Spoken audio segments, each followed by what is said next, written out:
So, two Democrats say they want to mint a coin to solve the debt ceiling showdown and save the U.S. from catastrophic default. And by the way, this is a $1 trillion minted coin. So, let's get right into this story. So, Congress has 19 days to raise the debt ceiling before the U.S. runs out of money and defaults on its debt and braces for an economic catastrophe. Democrats have yet to come up with a solution to keep the government funded, and Republicans refuse to help. But another solution is slowly gaining momentum in Congress, and it comes in the form of a $1 trillion platinum coin. So there's a loophole in the law that dictates which types of coins can legally be minted in the U.S., and it allows the Treasury Department to mint a $1 trillion platinum coin, then deposit it at the Federal Reserve, and then continue paying its bills as normal. This simple solution will let Congress sidestep what Rep. Bill Foster of Illinois told Insider what a silly rule that we make up for ourselves. A rule that requires Congress to vote on raising the debt ceiling every time the U.S. reaches the borrowing limit. It's an idea Rep. Jerry Nadler of New York has long promoted. House Speaker Nancy Pelosi told reporters on Tuesday that Nadler raised the possibility of minting the coin in a meeting with Democrats to bypass the partisan fights on raising the debt limit. And in 2013, when Republicans were refusing to raise the limit under President Barack Obama, Nadler told Insider he was disappointed the Obama administration would roll out one of the very few bargaining chips it has, referring to minting the coin. And Michigan Rep. Rashida Tlaib echoed Nadler's support for the platinum coin with a simple tweet on Tuesday. Hashtag mint the coin. So minting the coin is not new to Tlaib either. She suggested in 2020 that the Treasury direct the U.S. Mint to issue two $1 trillion platinum coins that would then be distributed to every American in the form of debit cards with $2,000 preloaded onto them to help people recover from the pandemic without incurring government debt.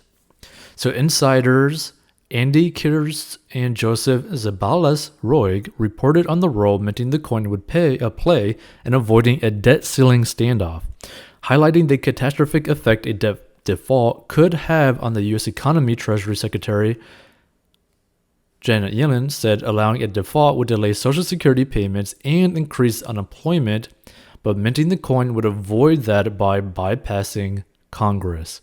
But minting the coin has yet to be adopted as a viable option by Democratic leadership, and the party is working against an October 18 deadline to raise the debt limit before the U.S. goes into debt default. So Senate Minority Leader Mitch McConnell has been adamant that Democrats raise the limit alone since they hold slim majorities in the House and Senate. But when they attempted to do so on Tuesday by requesting a unanimous consent vote, which would entail a simple majority vote that Democrats can do on their own, McConnell objected. He said the limit should be raised through reconciliation as part of the Democrats' $3.5 trillion social spending package. But Senate Majority Leader Chuck Schumer told reporters on Tuesday that going that route was a non-starter because it would take too long.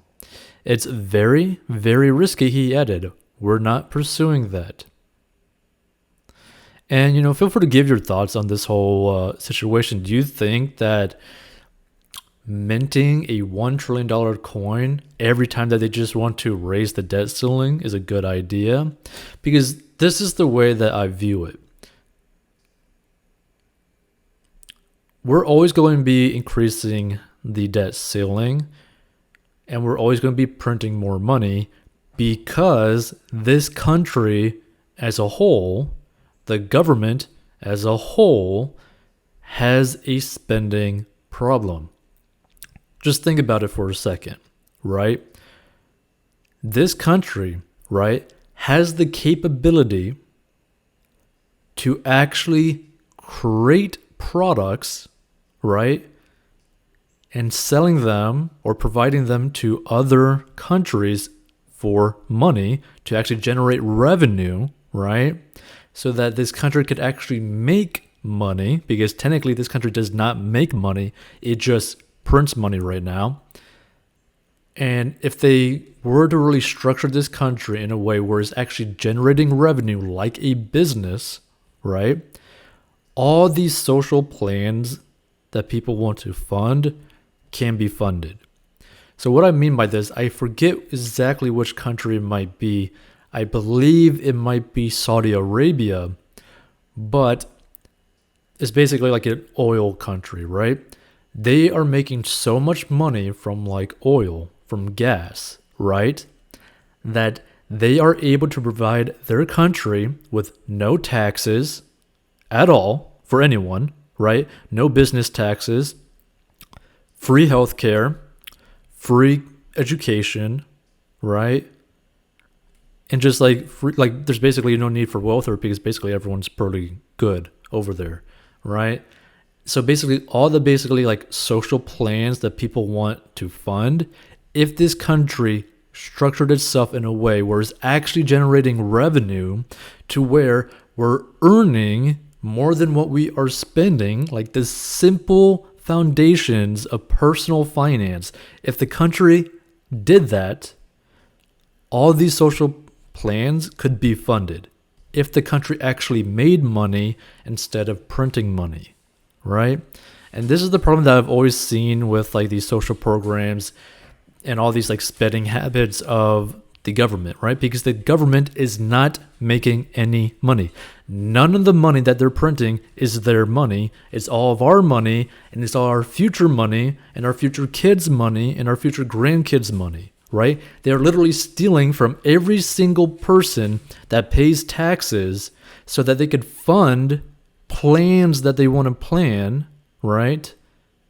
And in terms of like how much they end up spending a whole bunch of money to accomplish nothing, right? Just think about that.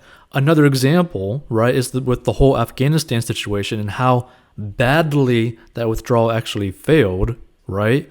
To where there's like billions of dollars of taxpayer dollars in the form of military weapons and assets, right?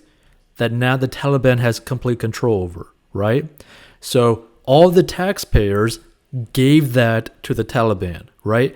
This is another problem with this country continuously printing money, right? Because again, every time this country prints money, every time they end up like, if they were to like print this like $1 trillion coin, right? They are still continuously stealing from every single taxpayer. And that's what people need to understand. It's like, if this country simply followed the fundamentals of good financial foundations of spending less than what you make, and by the way, this country needs to actually start making money in the first place, this country would not be in debt, we would not be risking a government shutdown, and all the social plans or programs that people want to fund could be funded if the government was actually ran like a business that is actually making money and not just stealing money from everyone, right? So that's just another way to really think about it, right? Because regardless of the political aisle that you stand on, the problem is this country has a spending problem. Like, that is a simple fact. This country, this government has a spending problem. So don't be like them and get out of debt by going to 40inbox.com so that you can weather whatever storm is going to come. Because if they do end up minting this $1 trillion coin, which they're going to be minting multiple $1 trillion coins if they end up doing this, guess what? There's going to be a lot of inflation, and basically every single person that pays taxes is going to be screwed. Keep that in mind.